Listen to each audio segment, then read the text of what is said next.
el hermano Leonardo se haga presente con nosotros. Adelante, hermano, con su presentación. Dios los bendiga a todos. Mi nombre es Leonardo Lozano. Soy de la ciudad de Guadalajara, Jalisco, en México. Radico y vivo en los Estados Unidos, en Chicago, Illinois. Es un gusto estar con ustedes presentando la defensa de la verdad y de la verdadera Iglesia de Cristo. Agradezco al distinguido y respetado teólogo católico Rodrigo Rojas por aceptar este debate con su servidor. También agradezco al gobernador Rodrigo Marco. Gracias, Rodrigo, por estar con nosotros, por darnos tiempo para llevar a cabo este debate. Aprovecharé en este debate para identificar solo los rasgos de la verdadera Iglesia de Cristo, sino también los rasgos que no son de la verdadera Iglesia de Cristo, donde estaré dando rasgos del por qué la Iglesia Católica no puede ser la verdadera Iglesia de Cristo. Pido a todos los oyentes poner mucha atención a corroborar, a comprobar las escrituras, los puntos en contra y los puntos a favor. También les pido a mis amigos católicos acercarse ante la palabra de Dios y a comparar sus doctrinas ante la palabra sagrada. Y al encontrar ciertas enseñanzas que contradigan o no estén de acuerdo con la palabra de Dios, se vuelvan al Dios justo, que es el Dios de la verdad y Dios del perdón, no importando cuánto tú hayas pecado o cuánto pecado tú cometiste. El Dios de perdón y misericordia está al momento esperando tu arrepentimiento para que adores en espíritu y en verdad. Es un placer, una vez más digo, que nuestro amigo Guido Rojas, el teólogo católico, esté visitándonos aquí, aceptando el reto que yo le hice acerca de los rasgos de la verdadera Iglesia de Cristo. También así animo a mis amigos católicos y evangélicos que escuchen este debate, que corroboren, una vez más les digo, que investiguen y que se adientren a las escrituras para entonces así comprobar qué es lo que las Santas Escrituras dicen y comprobar qué es lo que la Iglesia a nosotros nos está enseñando. Dios les guarde, Dios les bendiga a todos y esta es mi introducción. Adelante, Rodrigo. Amén, gloria sea al Señor. Pues bien, como ustedes saben, yo voy a ser moderador, voy a ser imparcial. Como ustedes todos ven, puede visitar mi canal y soy un moderador imparcial, a pesar de que yo soy cristiano evangélico. Y ahora vamos con la presentación del señor Guido. Adelante, señor Guido, bienvenido a su canal. Muchas gracias, bendiciones en el nombre del Señor Jesucristo. Un saludo muy especial al señor Rodrigo Uyarco, y al señor Johnny Soye por la invitación. Muy contento. Yo soy Guido Rojas, vivo en la ciudad de Palmira, Valle del Cauca, Colombia.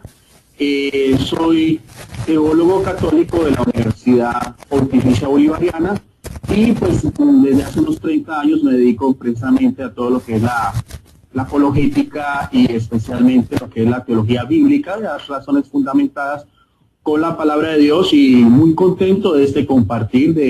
Me encantó mucho el tema que el señor Johnny puso, rasgos de la verdadera Iglesia, y también tratando de fundamentar todo con la palabra de Dios, como nos dice el apóstol Pablo en primera de Tesalonicenses 5:21, estúdienlo todo y reténganlo bueno. Se nos había olvidado de pronto, habíamos quedado con Johnny que esta transmisión la íbamos a hacer en vivo.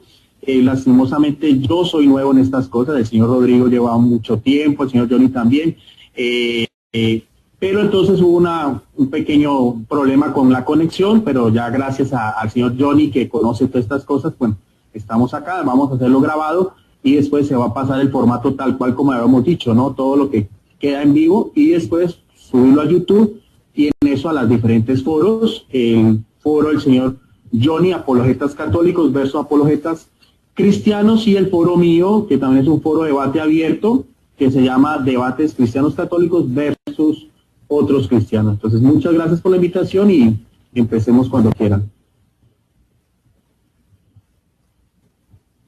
Pues bien, gloria sea al Señor, como ustedes han escuchado, amados hermanos.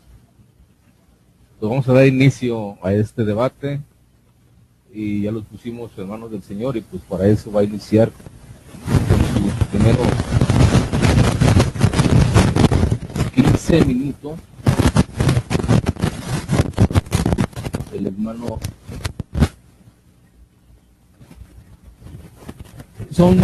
El hermano Leo Lozano, 15 minutos de exposición. Adelante, hermano, con sus primeros 15 minutos. Será cronometrado, se le mandará un mensaje faltando 2 minutos para que termine su exposición. Adelante. Gracias, Rodrigo. Muchísimas gracias.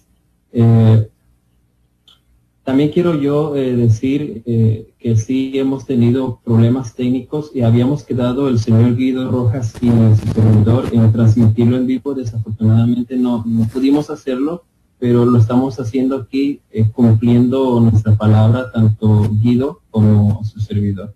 Y pues bueno, les pedimos disculpas, pero el video lo van a tener, lo van a ver así como se graba, así también se va a subir.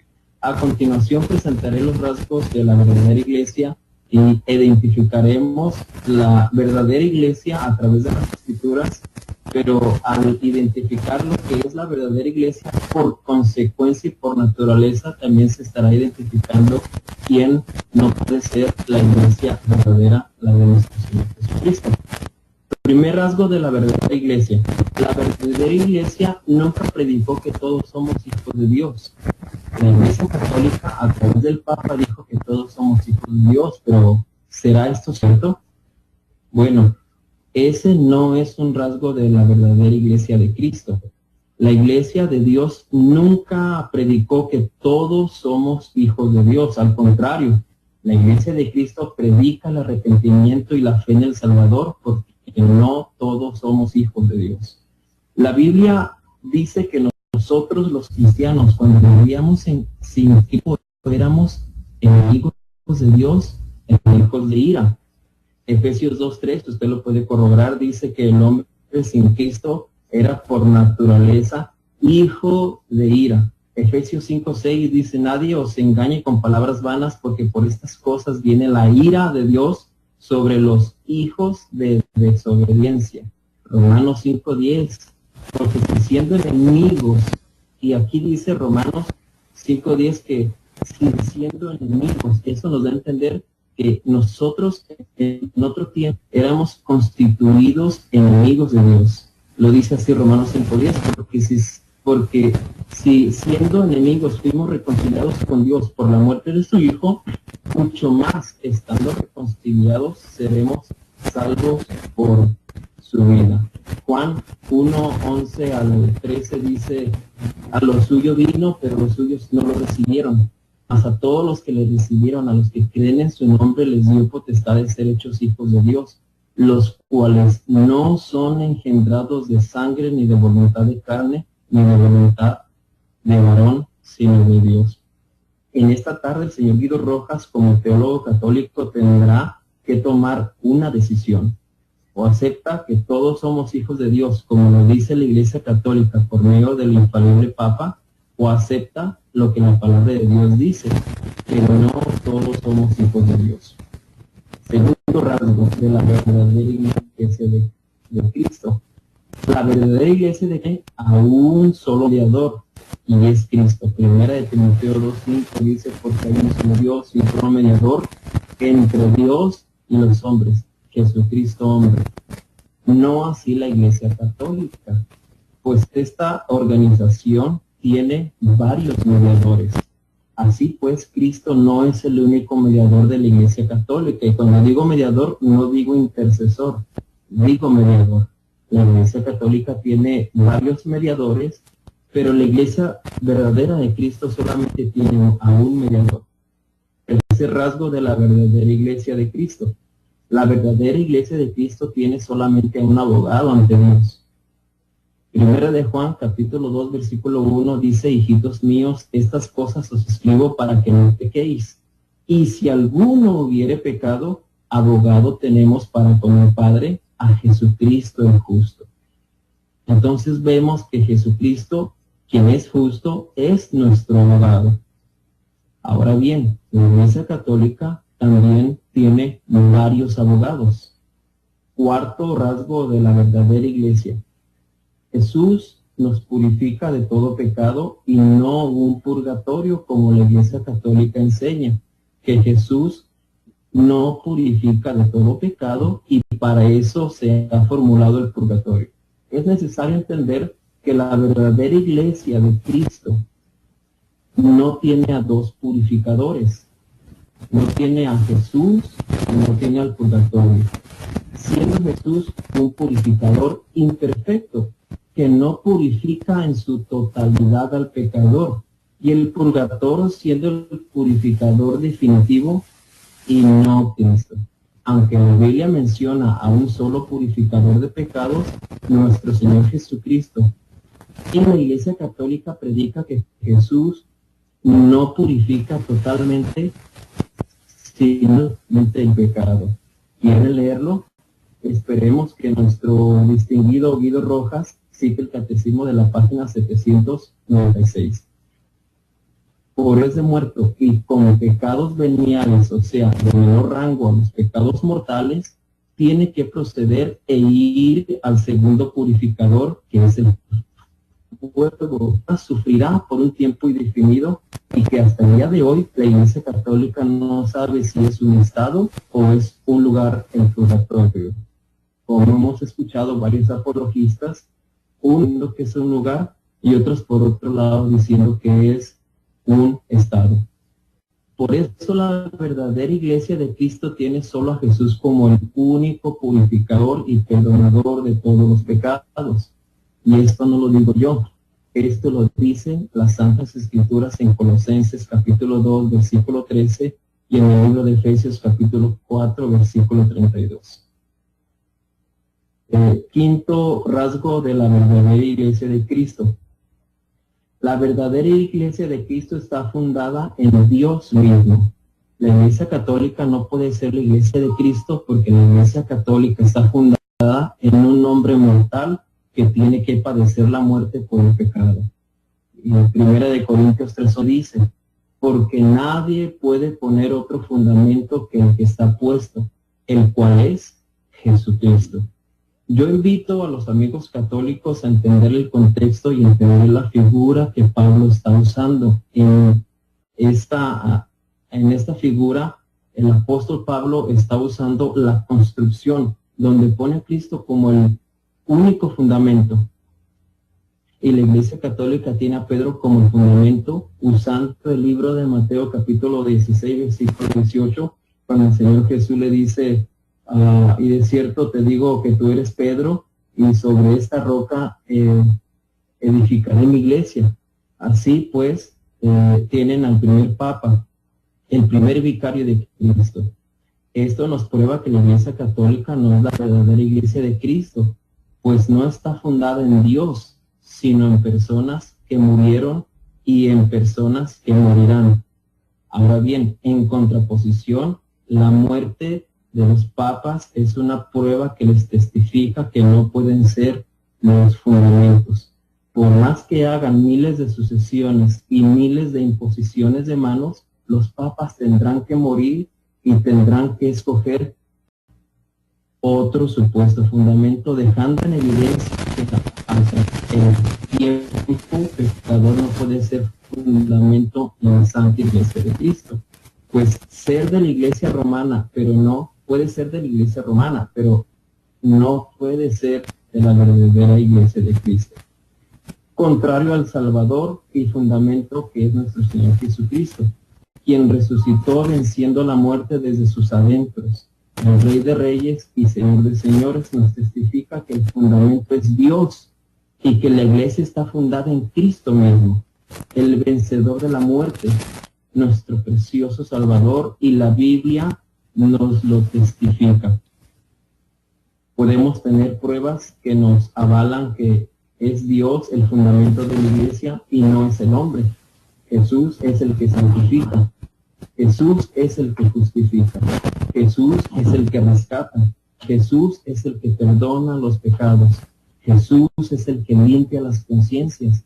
Jesús es el que da vida nueva. Jesús es el que dio su vida por amor a ti. Jesús es quien te amó primero antes que tú nacieras y siendo un pecador. Jesús es el que te reconcilia con el Padre. Jesús es el que derramó la sangre en la cruz del Calvario. Jesús es el Redentor. Jesús es el que vendrá por segunda vez. Jesús es el juez. Jesús es el abogado. Jesús fue quien murió, resucitó, comprobando así que solo a Él se le debe de dar la gloria y se le debe de dar la honra. Jesús es el Salvador. Estas son las pruebas y hay más que nos hacen tener la seguridad que Dios dio su vida y que Dios es el fundamento. Sexto rasgo. La iglesia verdadera predica el conocimiento de la iglesia verdadera no predica el conocimiento de la salvación. Menciona la salvación, pero no predica la salvación. Y la iglesia verdadera a nosotros nos enseña que uno, cuando recibe al Señor Jesús, uno es salvo. En otras palabras, la salvación la tiene que saber el cristiano verdadero. El cristiano verdadero sabe que es salvo. Desafortunadamente la Iglesia Católica nos enseña que uno, cuando está vivo, puede tener la seguridad de ser salvo y de ir con Dios en el día de su muerte. He escuchado a personas y les he preguntado si irán al cielo el día de su muerte, y con carcajadas me han dicho que sí, a lo cual yo les he preguntado y me dicen, y yo les pregunto y me dicen, ¿por qué estás seguro que irás al cielo? Y me han respondido, porque me confesé con el sacerdote. Eso nos prueba a nosotros que la Iglesia Católica no enseña la salvación en tiempo presente y no enseña la salvación y que el hombre tiene que saber que tiene que ser salvo para que en vez de su muerte se encuentre con el Señor Jesús. Aunque la Iglesia Católica mencione la salvación, no la enseña en tiempo presente. Eso serían mis 15 minutos y mis 5 o 6 rasgos de la verdadera Iglesia de Cristo en contraposición de la Iglesia que no es de Cristo. Muchas gracias. Que Dios los bendiga. Bien, gloria sea al Señor, amados hermanos. El cronómetro se para con 11 minutos 18 segundos. Amén. 15 minutos, pero el hermano usó solamente 11 minutos. Vamos a poner el cronómetro en ceros y vamos a darle la bienvenida a la exposición al señor Guido. Adelante, señor Guido, con sus primeros 15 minutos. Se le dará una señal. Sí, se le dará una señal. Cuando falten 2 minutos, se le dará una señal. Adelante. Gracias, don Rodrigo, muy amable. Bien, escuché muy atentamente a mi hermano Johnny. Bueno, yo no me gusta meterme tanto en los Facebook de los amigos evangélicos. No sé realmente a cuál denominación o a cuál iglesia cristiana pertenece el señor Johnny, solamente a manera de referencia. Porque pensé que él iba de pronto a exponer los rasgos de su iglesia y no tanto un poco sobre la doctrina más de la Iglesia Católica, porque a veces en este tipo de debate se desvía ese tema. Yo sí voy a hacer, en esta primera exposición estuve muy atento a lo que el señor Johnny dijo, ahí hice unos apuntes.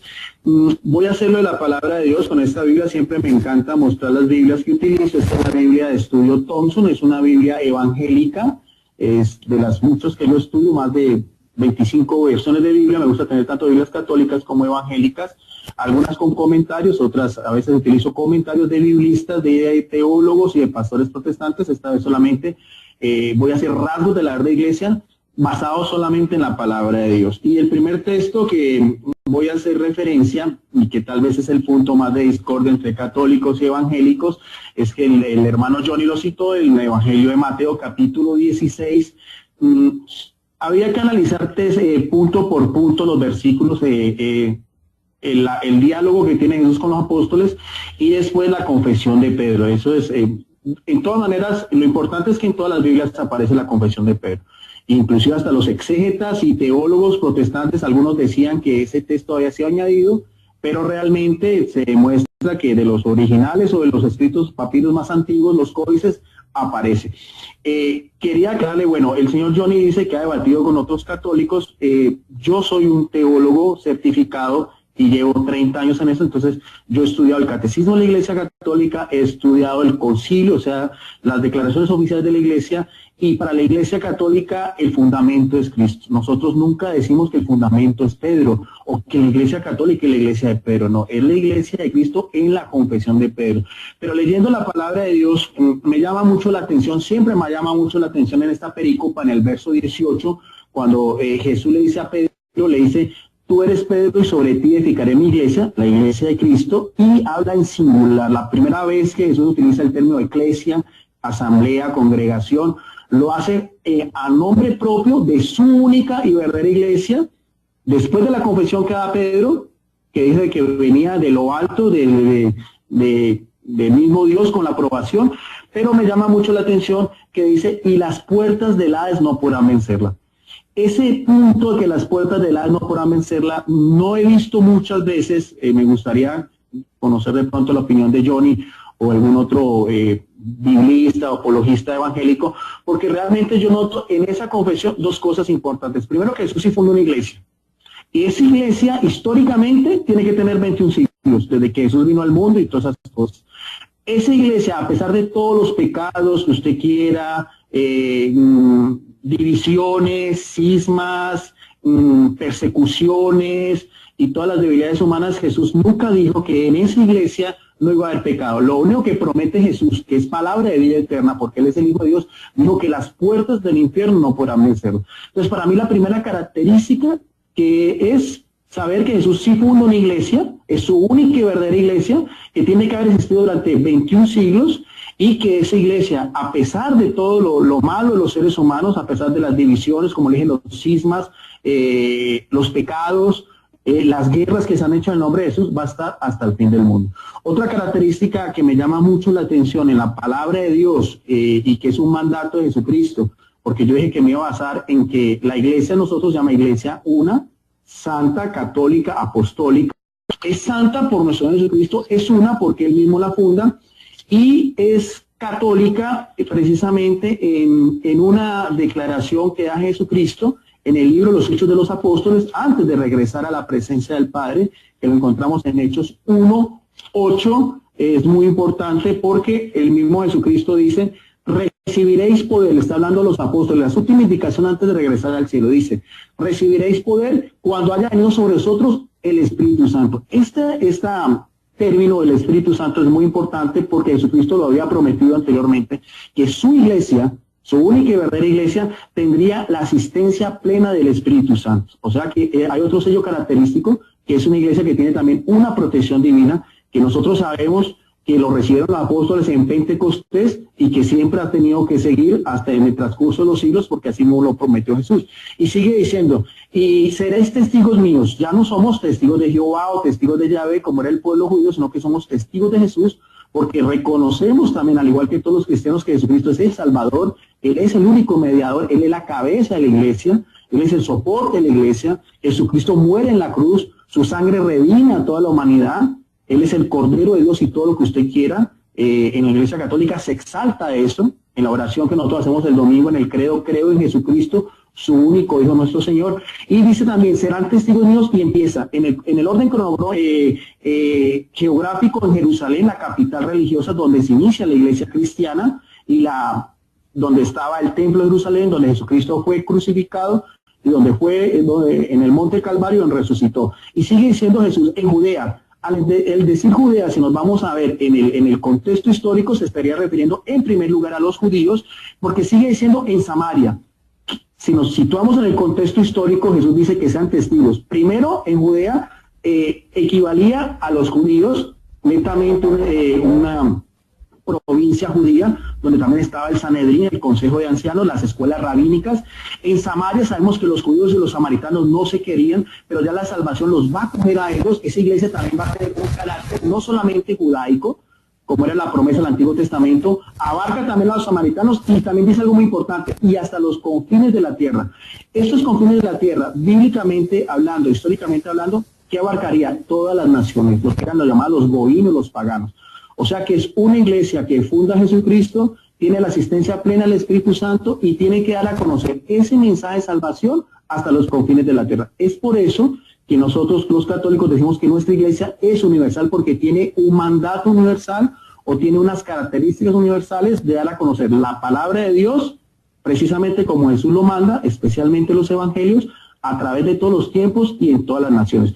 Otra característica de la iglesia aparece precisamente en la carta a los Efesios, en el capítulo 2, en el verso 20, donde dice también, edificados sobre el fundamento de los apóstoles. ¿Y esto por qué lo ven en el fundamento de los apóstoles? Jesús deja a sus apóstoles, a los 12 apóstoles.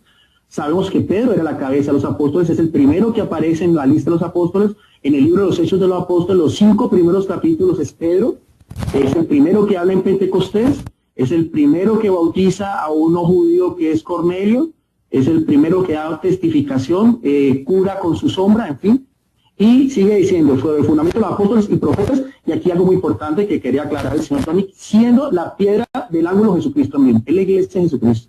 Es la única y verdadera iglesia de Jesucristo. Nosotros nunca decimos, y no quisiera conocer, ya que el señor Johnny citó el catecismo, ¿dónde dice? O en el catecismo de la Iglesia Católica, o en el Concilio Vaticano, o en un documento oficial, no lo que algún apologista diga, no lo que algún católico diga, no. Si cuando nos vamos a referir a otra iglesia, lo primero que pide uno son declaraciones textuales y declaraciones verdaderas para mirar a ver si realmente concuerda o no. Entonces, es la iglesia de Jesucristo, también tiene un fundamento sobre los apóstoles, y algo muy importante, si uno ve en Hechos de los Apóstoles y en las otras cartas también que conforman el canon neotestamentario, vemos que esos apóstoles también deciden cosas por sí solos después de la asistencia del Espíritu Santo. ¿Como cuáles? El nombramiento de Matías en reemplazo de Judas. Después viene otro apóstol que no era el grupo, que es Bernabé, que le dice levita. Después viene también en el camino a Damasco, Pablo, el gran apóstol de los gentiles. Nombran diáconos, sabemos de los 7 diáconos, sabemos del martirio del diácono Esteban, y también sabemos que estos apóstoles, como lo dice Filipenses 1:1, nombraron también episcopos, o sea, obispos, nombraron diáconos que son servidores, y en Tito 1:5 también dice que Pablo nombraba presbíteros. ¿Qué da a entender eso? Que la iglesia seguía expandiéndose y seguía teniendo una jerarquía que inicialmente a la cabeza estarían los apóstoles, pero con el transcurso de los tiempos tendrían que seguir siendo sus sucesores. Si en el momento de hoy, que han pasado más de 2000 años, tendríamos en este momento a Pedro o a Pablo, qué feliz seríamos todos nosotros, pero no lo tenemos. Ya todos los apóstoles murieron, la gran mayoría de ellos, como lo dice la tradición cristiana, murieron mártires, a excepción de Juan, pero la iglesia queda, el fundamento queda, los apóstoles quedan, y la sucesión que ellos iban nombrando de episcopos, presbíteros y diáconos tiene que haber continuado hasta el día de hoy. Tan es así que el mismo Pedro nombra a 2 episcopos, como son Tito y Timoteo, y a uno de ellos le dice también que nombre presbíteros. O sea que había también una iglesia jerárquica también, desde los primeros siglos del cristianismo. Tiene que continuar a nuestros días.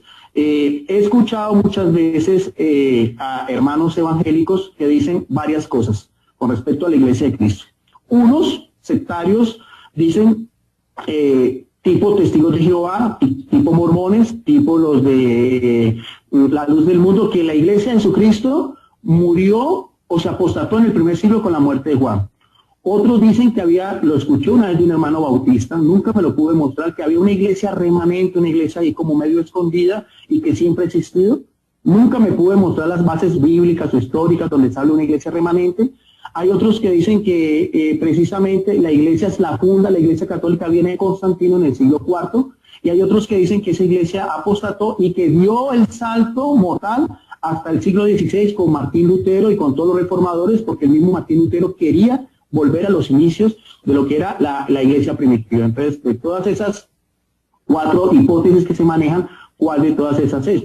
Quiero finalizar esta primera ponencia. Me llama mucho la atención lo que dice el apóstol Pablo en su primera carta a Timoteo, en el capítulo 3, en el verso 15, una recomendación que le da a Timoteo, dice, para que citado sepas cómo debes conducirte en la casa de Dios. Vamos a ver a qué llama de la casa de Dios. Dice, es la iglesia del Dios vivo. Aquí nuevamente se utiliza el término iglesia, es una carta escrita hacia el año 62, y da dos características de esa iglesia de mediados del siglo I, que son, perdón, que son columna y baluarte de la verdad. Columnas son las vigas que soportan una edificación y un baluarte es, como así decirlo, un fortín o una fortaleza. ¿Y son qué? Columna y baluarte de la verdad. Hay una cosa que yo podría demostrar históricamente, que la iglesia tiene la asistencia del Espíritu Santo con respecto a las iglesias, perdón que tengo un poquito de tos, con las iglesias cristianas del siglo XVI, que es precisamente tres cosas en común que aceptan ellos y que fueron definidas por la Iglesia Católica. La mayoría de ellas, la Trinidad. El concepto Trinidad ni la definición de Trinidad aparecen en la Biblia. Fueron posteriormente por los primeros escritores del cristianismo, los llamados padres de la Iglesia, al igual que los primeros concilios. La divinidad de Jesucristo, que en Jesucristo existe una naturaleza humana y una naturaleza divina, eso también es una creencia que nos abarca casi a todos los cristianos, con excepción de los testigos de Jehová.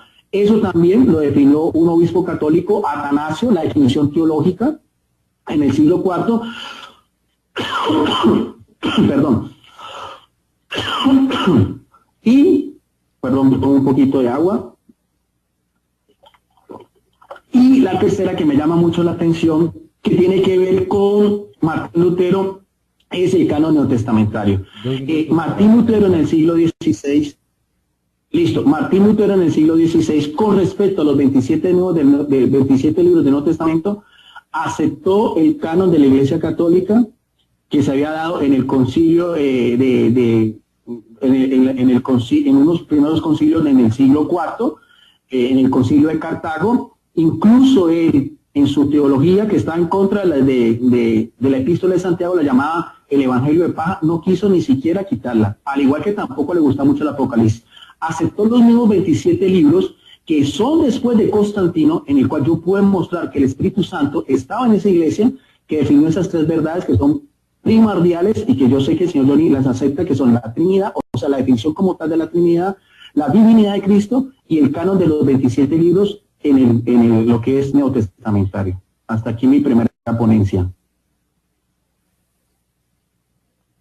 Bien, bendiciones, amados hermanos. Ya escucharon la exponencia de los dos expositores que tenemos en este momento.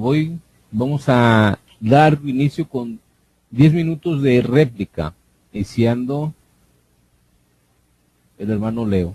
Adelante, hermano, con sus 10 minutos de refutación. Muchas gracias, Rodrigo. Muchas gracias, Guido, por tu exposición.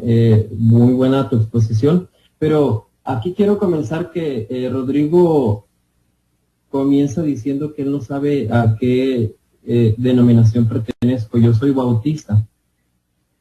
Pero el nombre no identifica a la iglesia, porque puede haber bautistas que no son salvos, como pentecostales, como católicos, como adventistas, como presbiterianos, como ortodoxos. Un nombre no define la verdadera iglesia de Cristo.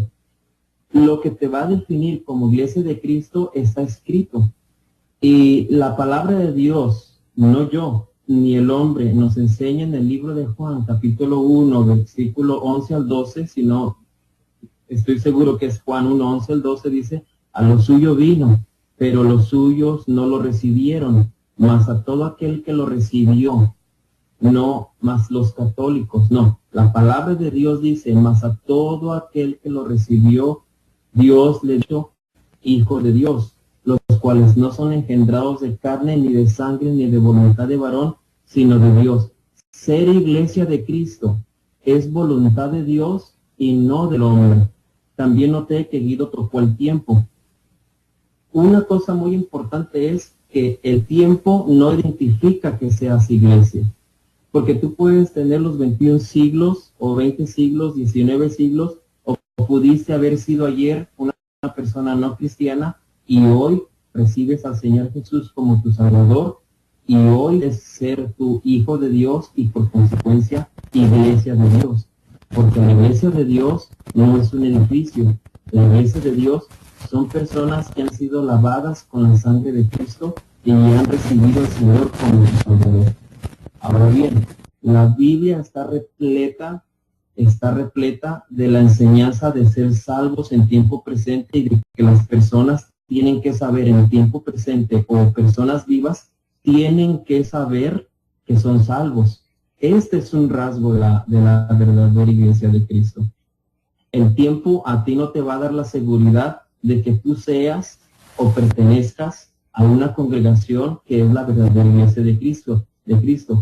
¿Por qué? Es el mismo argumento que se tuvo que enfrentar el Señor Jesús ante los judíos en el libro de Juan, capítulo 8. El Señor Jesús se enfrenta ante los judíos que lo habían seguido, y Jesús, los judíos le tienen que decir: nosotros somos hijos de Abraham, apelando al tiempo. Hoy en día el católico hace lo mismo. Nosotros tenemos más tiempo que ustedes, pensando así que el tiempo los hace iglesia o hijos de Dios, porque la iglesia se conforma con los hijos de Dios.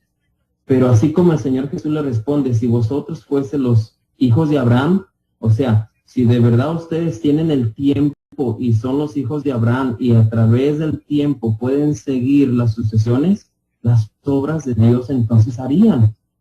Y nosotros vemos que si la iglesia católica es la verdadera iglesia de Cristo, no puede contradecir los escritos divinos. Escuché ahorita a Guido que él me dijo que solamente la iglesia católica tiene un mediador. Y también dice que si yo tengo que hablar, tengo que dar el documento y tengo que ser bien documentado.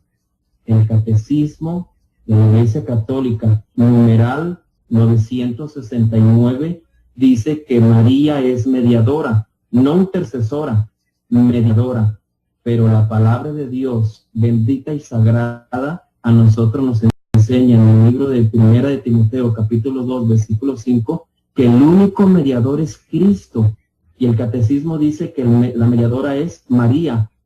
Por lo tanto, la iglesia católica tiene a dos mediadores: a María, numeral 969, y a Jesús, Primera de Timoteo 2:5. Y desafortunadamente el catecismo coloca las palabras ambiguas. En unas partes dice que solamente Cristo es el mediador, y en otras partes dice que María es mediadora. Entonces, como podemos ver, en la iglesia católica tiene muchos intercesores, pero tiene a dos mediadores, cuando la palabra sagrada dice que solamente uno es el mediador. Así pues, le puedo refutar a Guido que el tiempo no te hace hijo de Dios. El tiempo no es comprobación de que seas la verdadera iglesia. La única comprobación de que tú seas la verdadera iglesia es lo que dice Juan: es voluntad de Dios y no voluntad del hombre. También le dije y le explico a mi amigo Guido que yo soy bautista, pero un hombre no define la verdadera iglesia de Cristo. Seas pentecostés, católico, ortodoxo, adventista, de cualquier denominación que tú quieras, eso no define que tú seas la iglesia de Cristo, porque la iglesia de Cristo se conforma de gente que es salva, de salvos, gente que se han arrepentido, han recibido a Jesús como el único Señor y Salvador, y no te identifica, o no por permanecer a una denominación o una religión, tú eres la verdadera iglesia. Porque, repito y recalco, la verdadera iglesia son aquellos hombres que han sido lavados por la sangre de Cristo, y no un nombre o no una denominación es una señal de ser la verdadera iglesia. También mencionó que la iglesia católica está fundada en Cristo. Bueno, y tiene mucha razón. Ahí yo sí le doy la razón a mi oponente Guido, de que muchos otros católicos dicen que está fundada en Pedro. Pero se me hizo raro que usara el libro de Efesios indicando que el fundamento son los apóstoles, cuando él me dijo que estaba fundada en Cristo. Entonces sería bueno que nos aclarara si el fundamento son los 12 apóstoles y los profetas, entonces ya tiene muchos fundamentos, o el único fundamento es Cristo. Porque en el libro de Efesios capítulo 2 dice: edificados sobre el fundamento de los profetas y de los apóstoles, siendo la principal piedra del ángulo el Señor Jesucristo. Esto yo ya lo había explicado, pero lo voy a volver a explicar. El apóstol Pablo está usando la figura literaria del fundamento de los profetas y los apóstoles en sus enseñanzas. Las enseñanzas de los profetas que apuntaban al futuro, al Salvador, y las enseñanzas de los 12 discípulos que estaban enseñando a las iglesias, Romanos 16, en plural, iglesias. Ese es el fundamento, y aún es nuestro fundamento cuando enseñamos la palabra de Dios, siendo la principal piedra del ángulo, aquella piedra que sostenía a dos paredes. Esa piedra que estaba en medio de dos paredes, unas representaban a los judíos y otras representaban a los gentiles. Jesús es la piedra que estaba en esa figura literaria que está usando el apóstol Pablo. Es Jesús la piedra que sostenía a los gentiles y que sostenía a los judíos. Y el fundamento eran las enseñanzas. Diferente así en Primera de Corintios. Gracias. Diferente en Primera de Corintios, porque Pablo está usando la figura de la construcción y poniendo como base, como fundamento, no, aquí no como piedra principal, sino como fundamento el Señor Jesucristo y no los apóstoles. Esto es bien necesario que tengamos.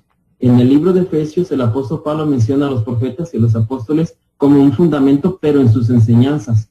En el libro de Corintios, 1 Corintios, el apóstol Pablo ahí pone ya a Jesús como el fundamento. La iglesia verdadera está fundada en Dios mismo y no en el hombre, porque el hombre con la muerte nos testifica que no puede ser un fundamento. Y entonces cuando muere el hombre tienen que buscar otro fundamento y otro fundamento y otro fundamento y otro fundamento, y hasta los días de hoy tienen muchos fundamentos, pero la palabra de Dios a nosotros nos dice que el único fundamento es Cristo, y no lo digo yo, lo dice la bendita palabra de Dios. Muchísimas gracias. Que Dios la bendiga.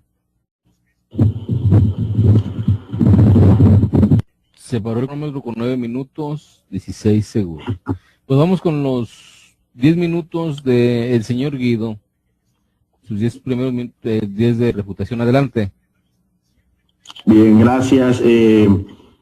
A ver, Johnny, es muy interesante lo que tú dices. No sabía que eras de la Iglesia Bautista. Quiero también aclarar una cosa. Yo no soy una persona fundamentalista para nada. En la Iglesia Católica, en el Concilio Vaticano II, nos dicen que las iglesias nacidas de la Reforma son también parte de la catolicidad, de la única y verdadera iglesia fundada por Cristo Jesús, porque la división viene de los hombres, no de Jesucristo. Hay iglesias que iglesias cristianas de la Reforma, que la iglesia la reconocen como tal. En esa la Bautista. No conozco mucho, no he profundizado mucho en la doctrina de la Iglesia Bautista, pero sí sería muy bueno, de pronto en un próximo debate tú dices que la Iglesia Bautista como tal es una. Sin embargo, yo sé que en Estados Unidos, que es uno de los grandes fortines de la Iglesia Bautista, hay bautistas del norte y hay bautistas del sur. Fíjate, Johnny, que yo en mi canal, hice en tiempo pasado, hice 2 videos resaltando precisamente 2 grandes personajes que creo que son de la Iglesia Bautista. En ese momento me acuerdo que son Billy Graham, el gran telepredicador, no me acuerdo si era de la Iglesia Bautista del norte o la Iglesia Bautista del sur, un hombre de Dios que utilizó los medios de comunicación para extender la palabra de Dios y murió a los 99 años, no hace mucho. Y también hice un video precisamente sobre los 50 años del martirio de una persona que admiro profundamente, el pastor también Martin Luther King. O sea que por ese lado, como te digo, admiro muchas cosas, sobre todo estos 2 personajes de la Iglesia Bautista. Con lo que tú dijiste, no me quedó muy claro cuando hablabas en tiempos de Jesús de los hijos de Abraham. Claro, para la época de Jesús existían muchas divisiones entre los judíos. Acuérdate que habían saduceos, fariseos, esenios, aunque no se menciona, pero habían herodianos, habían celotes, pero con Jesucristo se da una nueva alianza. Con Jesucristo se da un nuevo pacto. El cristianismo, y por eso cité Hechos 1:8, también lo dice Pablo, abarca no solamente a judíos, sino a gentiles, a griegos, a hombres, a mujeres, a hombres libres, a hombres esclavos, porque es una nueva iglesia de Jesucristo. Difiere un poco cuando tú hablas de que son hijos de Dios, pues sí, pueden ser, hay una distinción en la Biblia de quiénes son hijos de Dios, pero también a mí me llama mucho la atención lo que encontramos en Primera de Juan en el capítulo 2, verso 2, porque también es palabra de Dios, donde dice que Jesucristo es la propiciación por nuestros pecados, y no solamente los nuestros, sino por los de todo el mundo. El término mundo abarcaría precisamente toda la humanidad. O sea, yo lo veo desde mi punto de vista, que Jesucristo murió por los pecados y abarca a toda la humanidad. ¿Cómo se salva un bautista? Bueno, Jesús lo sabe. ¿Cómo se salva un judío? Jesús lo va a saber. ¿Cómo se salva un musulmán? Yo no excluyo la salvación a los musulmanes, ni siquiera a los hinduistas o los budistas, porque aquí dice la palabra de Dios que es por todo el mundo, y no dice todo el mundo cristiano, ni todo el mundo que acepta a Jesucristo, sino que es una salvación, una redención universal. Así lo veo de esa manera. Con respecto a María, precisamente es un tema muy importante, muy interesante, y mira que María, aunque Pablo habla de que Jesucristo es el único mediador, precisamente sí lo dice en 1 Timoteo 2:4, pero mírate, y eso lo podemos analizar después, porque me gustaría mucho seguir intercambiando contigo otros debates, pero yo sí veo a María como una mediadora en las bodas de Cana, porque había que analizar bien el texto de Juan, pero mira que cuando María se le dice, Jesús no tiene vino, él mismo dice, no ha llegado mi hora, no, apenas estaba empezando Jesucristo su ministerio público, y ese no me ha llegado a mi hora, da después toda trasladarnos a lo que fue cuando Jesús estuvo en la cruz y dijo, consumato es, ya ha llegado la hora. Cuando Jesús dijo, ha llegado la hora, ya cuando Jesucristo va a ser aprendido y todo eso.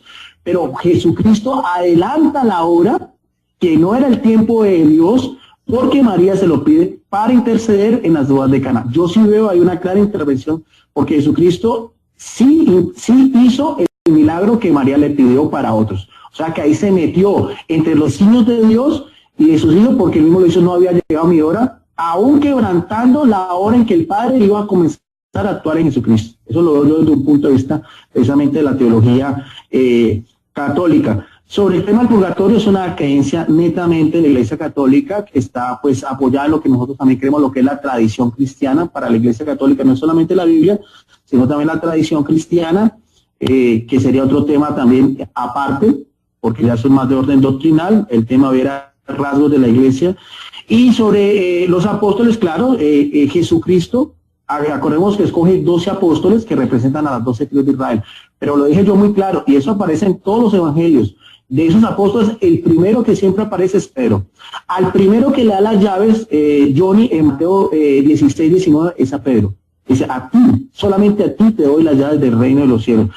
Pero vemos también que esa misma autoridad también la comparte Pedro con los apóstoles, es lo mismo que la Iglesia Católica dice del Papa Francisco con todo el colegio episcopal, o sea, es una comunión. Cuando en Mateo 18 también le dice a los apóstoles, lo que ustedes también quedará desatado. Y en Efesios 2:20 rectifica eso. Pero a ninguno de ellos tampoco, Johnny, le dice Jesús, como dice en Juan 21:15-17, a Pedro solamente le dice, apacienta mis ovejas y apacienta mis corderos. O sea que yo sí veo una primacía de Pedro sobre todos los demás apóstoles, sin excluir que todos eran importantes, sin excluir que todos representan a las 12 tribus de Israel, sin excluir que todos también tuvieron el llamado y la unción de Jesús, pero es evidente en los evangelios que Jesús tuvo una preferencia exclusiva por el apóstol Pedro. Así lo veo yo. Esto sería, lo último sería lo de la fe, bueno, para la Iglesia Católica es fe con obras, ahí está, nos basamos en Mateo 25:31 en adelante, lo dice Jesús. He visto también cuando se hace esa ponencia a los hermanos evangélicos, dice la fe, pero toman al apóstol Pablo. Yo digo, si a eso nos vamos a poner, ¿es mayor Pablo que Jesús? Si nos vamos a poner que Pablo dice solo por la fe salva o la fe justifica al justo, eso lo dice Pablo, es más la palabra de Pablo que la palabra de Jesús en Mateo 25:31 y siguiente de los evangelios, es más el discípulo que el maestro.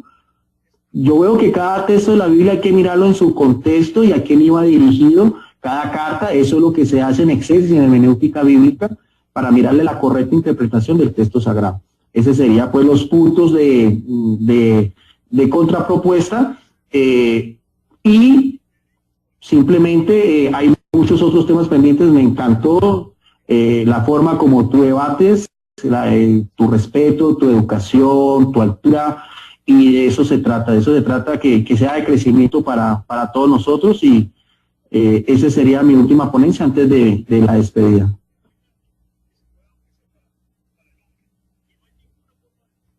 Ok, el cronómetro se terminó con 7 minutos 25 segundos.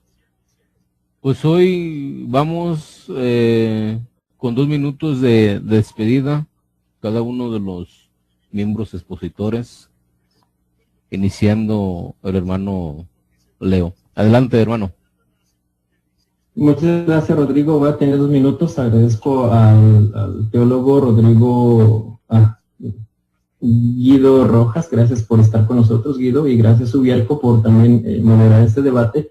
Pero no me gustaría ir sin aclarar también varias cosas, ya que tengo 2 minutos o aproximadamente 1 minuto y medio. Para el numeral 979 no habla de ese tipo de mediación, habla de un tipo de mediación diferente. Cuando tengas la oportunidad, Guido, tú puedes leerlo. Es el numeral 969, donde a María se le declara mediadora y en tiempo presente.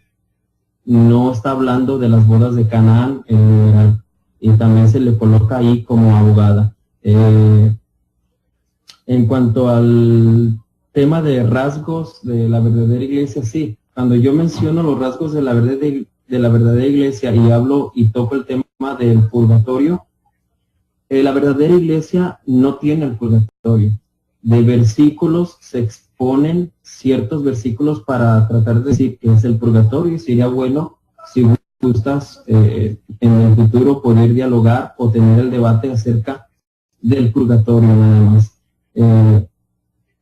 Es más la palabra de Pedro, la palabra de Jesús. La Biblia dice que toda palabra es inspirada por el Espíritu Santo. O sea que lo que dijo Pablo en realidad es Dios hablando a través de Pablo. Lo que dijo Juan es Dios hablando a través del apóstol Pablo.